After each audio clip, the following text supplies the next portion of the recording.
Olá pessoal, nesse vídeo nós vamos falar sobre toxina botulínica para bruxismo e dores em geral. Se esse tema te interessa, siga-nos nas mídias sociais, inscreva-se no nosso canal do YouTube e divulgue e comente.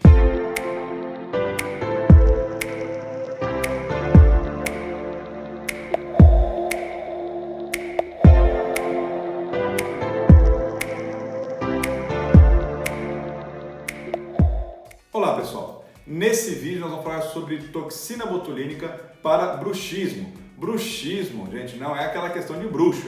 Bruxismo é um nome dado para dor na região facial por conta da uma contração excessiva dos músculos mastigatórios.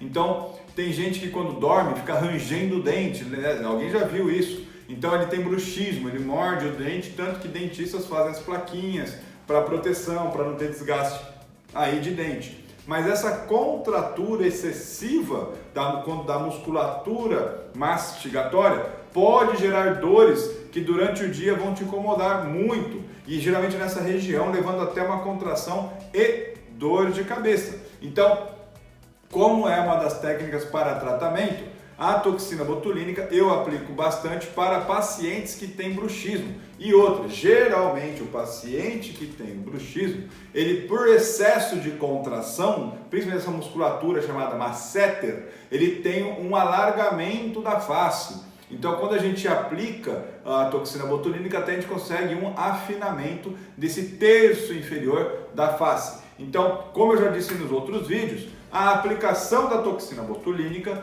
vai inibir o processo de contratura deste músculo por uma deposição da toxina na região do neurotransmissor, inibindo a liberação de acetilcolina, que é o neurotransmissor que vai promover a contratura. Então a gente paralisando esta musculatura por um período, que é o período de duração do Botox, o paciente vai ter um alívio dessa contratura, principalmente no período noturno ou até mesmo durante o dia, aliviando as dores e os incômodos. É uma terapia rápida, efetiva, de custo relativamente baixo, porque em relação ao que você vai ter de incômodo, compense muito, com um efeito muito significativo e que os pacientes, em geral, uma vez feito, nunca mais querem deixar de fazer. Por quê? Porque alivia demais os incômodos dolorosos do bruxismo e também das dores de cabeça durante o dia. Sem contar que você para de ter o desgaste dos dentes, então também associado à terapia odontológica